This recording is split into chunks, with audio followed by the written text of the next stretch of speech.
Have you ever caught yourself talking out loud when you're completely alone and then wondered, is that actually normal? The truth is, talking to yourself can be a natural part of how people organize thoughts, process emotions, and work through everyday problems. Psychology doesn't say that everyone who talks to themselves has the same personality, but research does suggest that self-talk can be connected to interesting patterns in attention, self-regulation, problem-solving, and emotional processing. So in this video, we're going beyond the stereotype that talking to yourself means you're weird.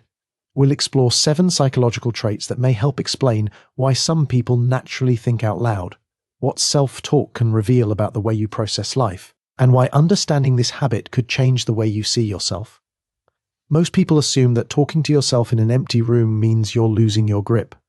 Cognitive science says the exact opposite. In one lab study, people who spoke the name of an object out loud found it measurably faster because the sound physically altered what their eyes could detect. This one private habit is strongly linked to 7 rare traits that researchers keep finding in cognitively advanced minds. Speaking your thoughts out loud is deeply misunderstood. Society treats it like a defect. Your own family probably told you it was strange, but researchers have spent decades studying it as a mechanism, not a symptom, not a quirk. A mechanism with measurable cognitive outputs that show up in brain scans, in problem-solving speed, and in emotional regulation under pressure. Today, we are breaking down 7 rare psychological traits found in people who think out loud when the room is empty. And by the end of this video, you will finally understand the hidden architecture of your own mind. You get home, you shut the door, and something in your chest finally unclenches. You drop your keys on the counter. The apartment is quiet. Within 3 minutes, you are muttering about a Slack message you should have ignored, or an interaction at the gym that felt slightly off, or a deadline that just got moved up by 3 weeks without a budget increase. You catch yourself doing it. You pause. You look around the empty kitchen to make sure nobody heard you. You feel a brief spike of shame. You've been told your whole life that talking to yourself is a red flag. Pop culture treats it as the first symptom of losing your mind. Therapy is completely normal now, but it is expensive. So you end up processing a lot of this on your own. Your co-workers would think it was weird. Your friends would probably laugh if they saw you pacing your living room having a full-blown debate with the air. But that is because they don't understand the mechanism. They confuse the symptom with the disease. They see the smoke and assume the house is burning down when in reality you are just running the engine. Your brain is not short-circuiting. It is executing a necessary high-level cognitive function. The sharpest minds in history did this constantly. Einstein reportedly talked to himself during long walks. Nikola Tesla narrated his experiments out loud in an empty lab. They were not performing for an audience. They were running a cognitive protocol that required sounds to function. When you live in an open-plan office or a group chat that never sleeps, your attention is entirely fractured. Your mind absorbs a massive amount of fragmented data every single day. You are processing emails, texts, financial anxiety, and complex social dynamics simultaneously. To organize it, you need an external tool. You use your voice. You don't do it because you are defective. You do it because you are managing a cognitive load that would crush most people. Therefore, this habit isn't a quirk. It is an evolutionary adaptation. Think of your brain like a computer with too many heavy applications open. The memory is maxed out, the fan is spinning, the cursor is freezing. Talking out loud is the equivalent of opening the activity monitor and force quitting the programs that are draining the battery, which means we can measure it. And when we do, we find that people who rely on this mechanism tend to share a highly specific psychological profile. And the first reason why is incredibly practical.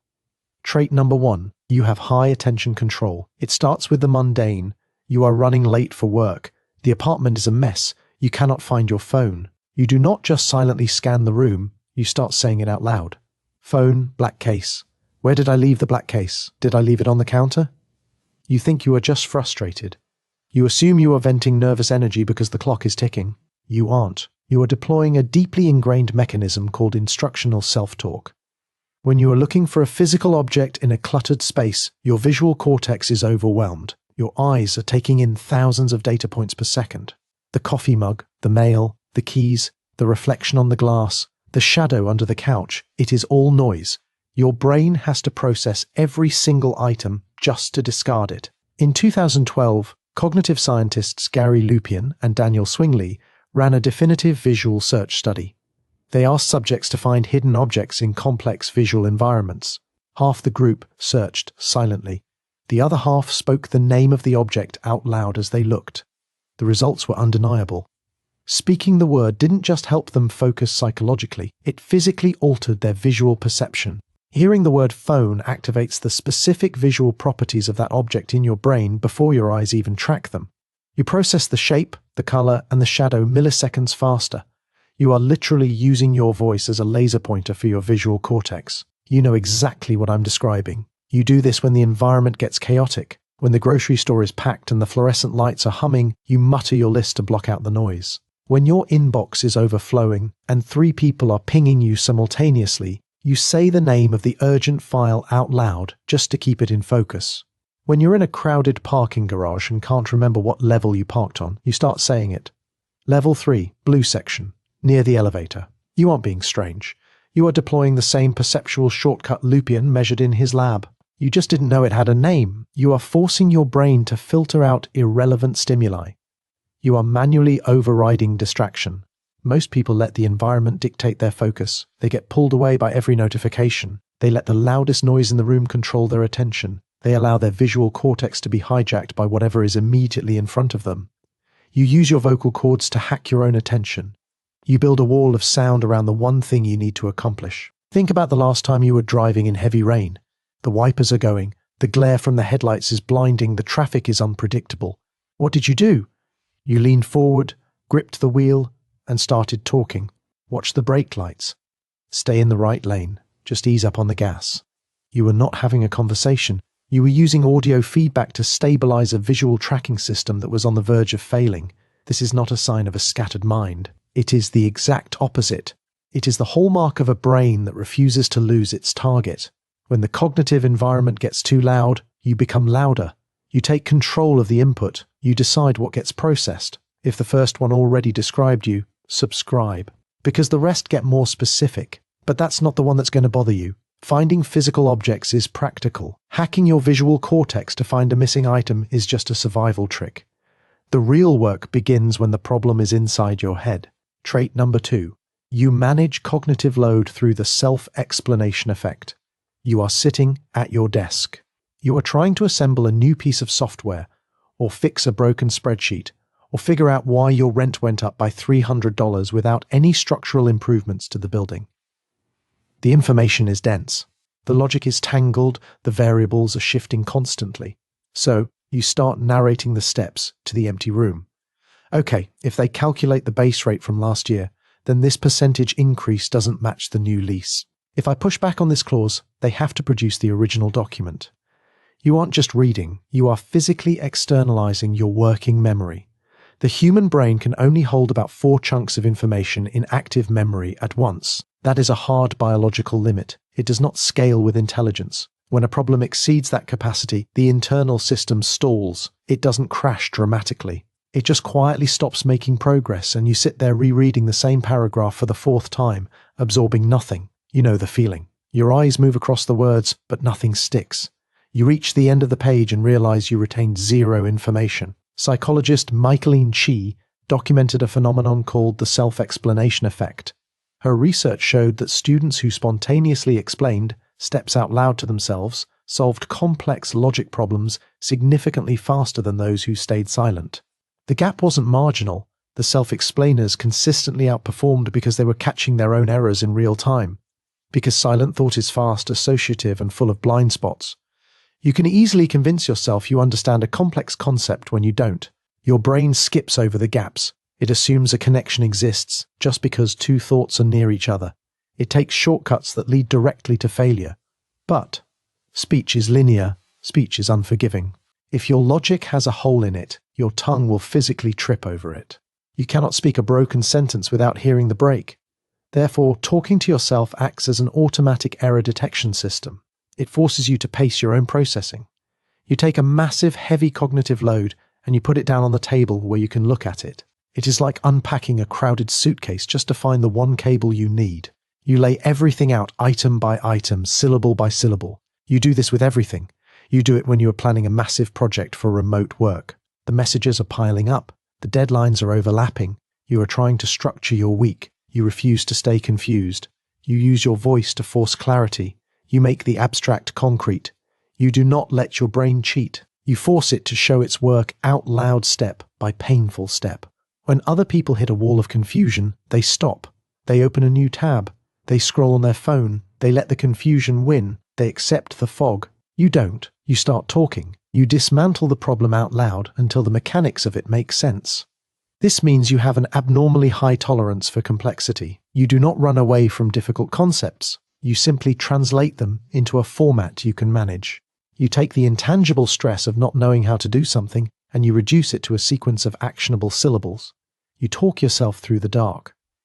And that was the common one. That is just how you solve a mechanical problem. Managing data is one thing. The next one is how you survive yourself. Trait number 3. You possess an elite form of emotional regulation. You just logged off a brutal video call.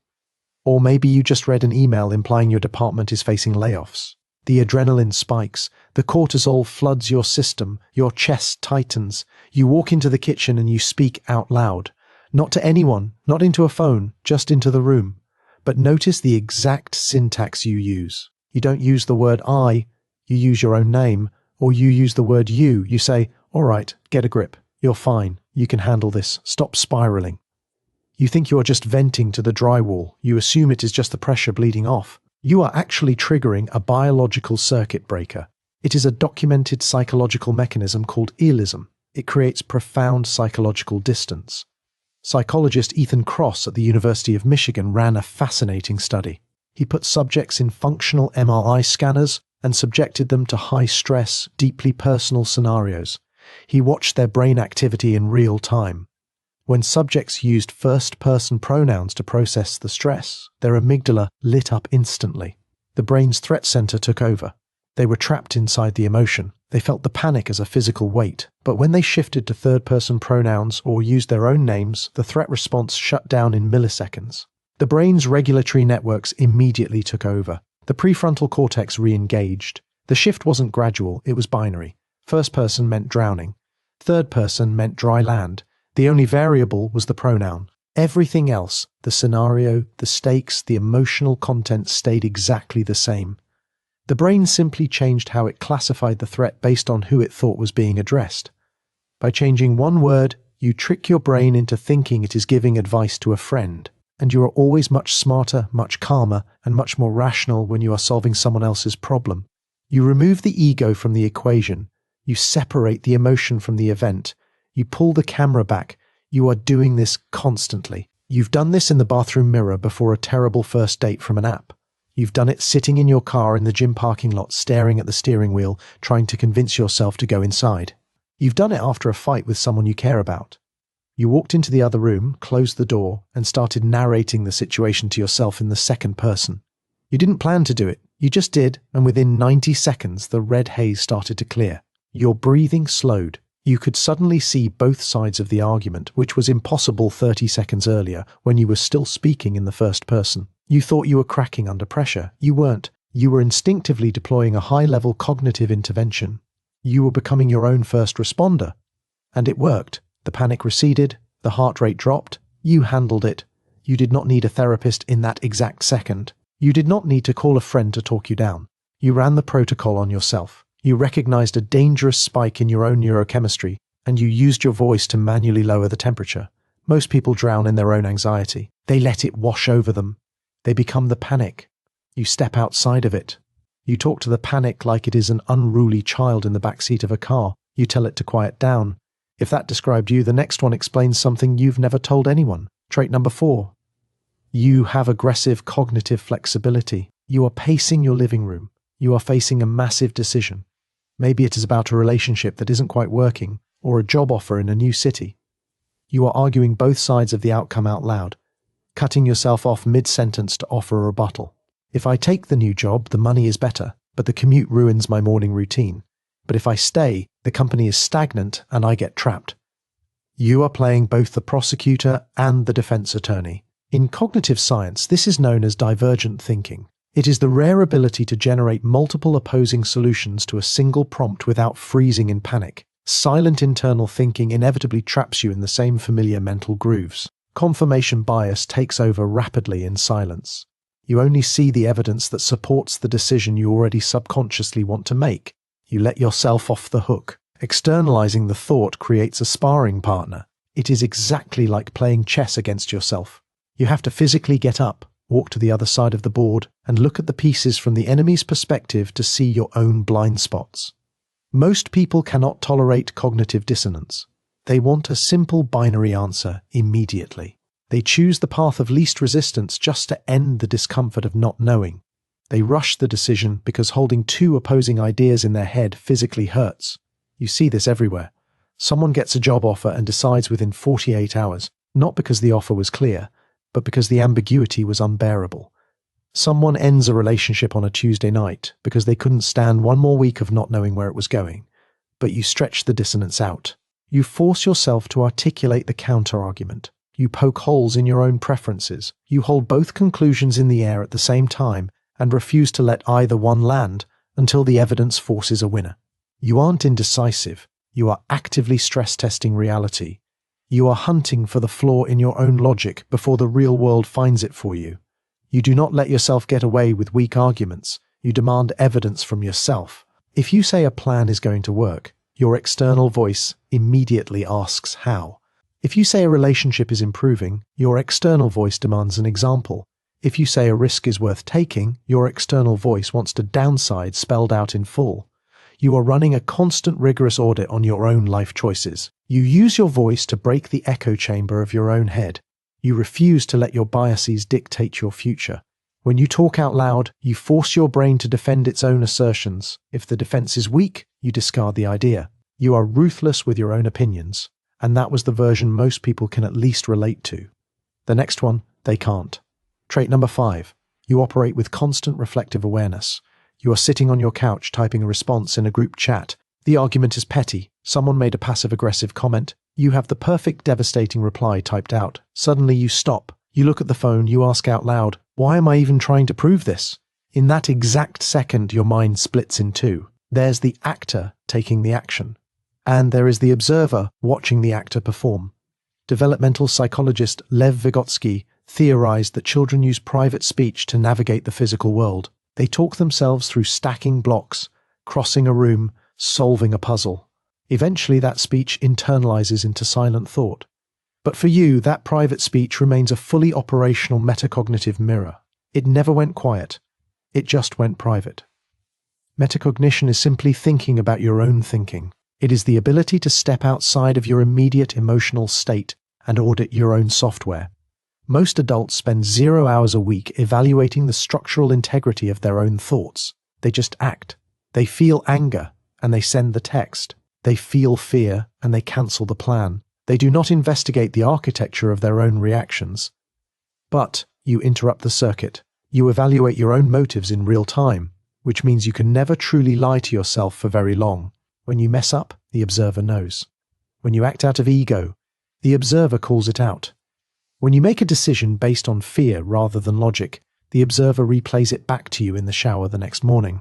It is a demanding way to live. There is a profound weight to being your own objective witness. You carry a level of accountability that nobody else enforces on you. It separates you from the people around you. They are living on autopilot. You are manually driving the machine. It requires a tremendous amount of energy.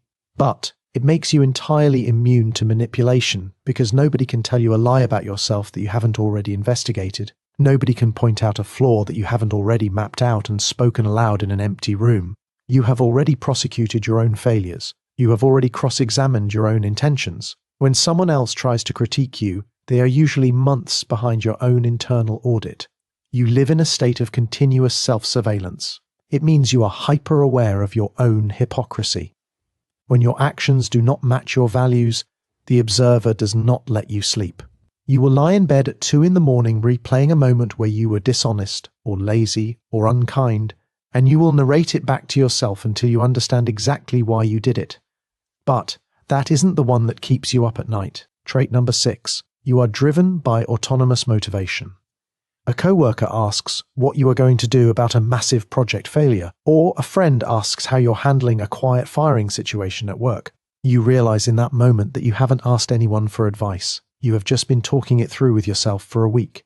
You didn't pull your friends. You didn't crowdsource the solution in a group text. You didn't ask your parents what they thought. You didn't even Google it. You just pace your apartment and talk through the options until one of them stopped falling apart under scrutiny. In self-determination theory, psychologists Edward Deci and Richard Ryan separate motivation into controlled and autonomous categories. Controlled motivation requires external pressure, rewards, or social approval. Autonomous motivation comes entirely from within your own framework. People who talk to themselves constantly tend to exhibit incredibly low social monitoring. You do not constantly scan the room to see how you should behave. You do not need the crowd's consensus before making a move. Your internal logic is louder than their opinions. When you build the habit of arguing with yourself, you stop needing the world to tell you who you are. You trust your own process to reach the correct conclusion. You are perfectly fine with people. You go to work. You pay your rent. You smile at the barista. But at your core, your validation loop is entirely closed. You are your own primary advisor. You listen to external feedback, but you process it through your own internal machinery. If the crowd says to panic, but your externalized logic says you are safe, you do not panic. If everyone around you is celebrating a decision that your self-talk already identified as flawed, you don't celebrate, you wait. You are insulated from the hysteria of the group. You have built a standalone server. You do not require a network connection to function. This doesn't mean you ignore other people. It means you run their input through your own compiler before you execute it. When everyone else is running around trying to figure out what the socially acceptable response is to a crisis, you are pacing in your kitchen, talking to yourself, mapping out the actual physics of the problem. You are less interested in how people feel about the situation than in what is actually true about it. You do not care what the consensus is. You only care what the truth is, because you are the one who has to live with the consequences. You take full ownership of the outcome, so you take full ownership of the decision. Comment the number of the first one that you. If that described you, the final trait explains why you can never just turn it off. Trait number 7. You possess a massive need for cognition. The day is over, the work is done, the laptop is shut. You are lying in bed, staring at the ceiling, and you are whispering to yourself about a logistical system at work that could be 10% more efficient. Or you are deconstructing a conversation you had 6 months ago, remapping the logic to see exactly where the communication broke down. Not because it matters anymore, not because you are holding a grudge, because you still don't understand it, and you can't leave it alone. The unsolved problem is louder than the silence. People would tell you this is anxiety. It isn't. It is a measurable psychological drive called the need for cognition. Psychologists John Cacioppo and Richard Petty define this as the tendency to engage in and enjoy effortful cognitive endeavors. The key word is enjoy. You are not torturing yourself. You are scratching an itch that never fully goes away. Your mind refuses to leave a puzzle unsolved. You don't analyze your failures to punish yourself. You analyze them because you cannot tolerate a gap in your understanding. You are actively, systematically evolving your own operating system. You treat your own life as a relentless, unforgiving feedback loop. Every mistake is just data. Every interaction is just a variable to be optimized. You don't do this because you hate yourself. You do this because your drive for mastery is constant. You are continually rewriting the code of your own behavior. When a patch fails, you don't roll back to an older version. You write a better one. It is an isolating process. Nobody else sees the work you put in. They don't see the hours you spend pacing, dismantling your own assumptions, breaking down your own ego. They just see the results. They think you are naturally resilient. They don't know that you engineer that resilience in empty rooms. They assume you just know how to handle stress. They have no idea that you talk yourself through every single time. You talk to yourself because you are the only peer you fully trust to handle the raw data. You cannot hand your unedited thoughts to someone else. They wouldn't know what to do with them. They would misinterpret the analysis as a breakdown. You build the bridge out of words. You cross it by yourself. And then you go back and check whether the bridge was built correctly. That is the part nobody else sees. They see you arrive on the other side. They never see the engineering. You do this because you understand at a level most people never reach that the mind has to be worked to exhaustion to grow.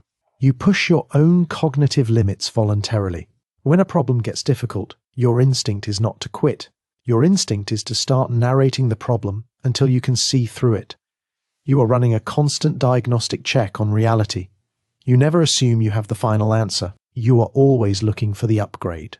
You are always looking for the blind spot. You are always asking yourself out loud what you missed. You aren't glitching. You're running a highly calibrated system.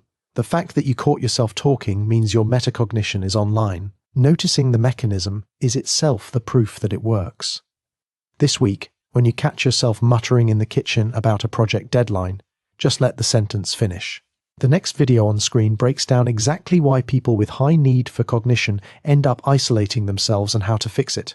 You've been your own best counsel this whole time. Keep talking.